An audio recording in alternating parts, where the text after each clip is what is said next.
To a large extent, I believe our faith in God is a consequence or fruit of experience.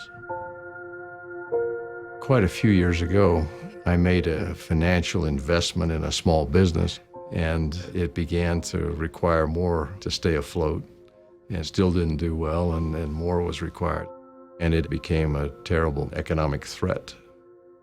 I remember having to go before the Lord with nowhere else to turn, and in tears and pleading, just seek for anything that He would provide in His love and wisdom.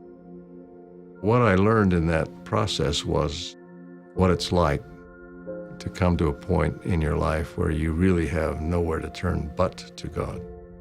And in those circumstances, one truly learns how to pray and how to receive the answers that come. Sometimes it was nothing more than a feeling that things would work out somehow. No indication of how or when, but it would be all right. Sometimes it was an idea that would make a difference. And so it became, during portions of this experience, a matter of getting the manna for that day, the help that could only come from Him, from God, for the moment, not the long term, just the immediate need. I think what we have to do when the pressures are there and the clouds are dark and threatening is take life a day at a time.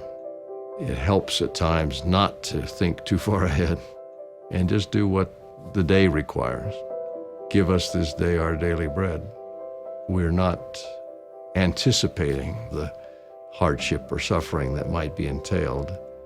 We sometimes just have to break it down to this moment, this day. And while deliverance isn't immediate and you may not see the end, still, you've got enough for today. When this began happening in my life, my prayer was, give me a miracle, solve this problem.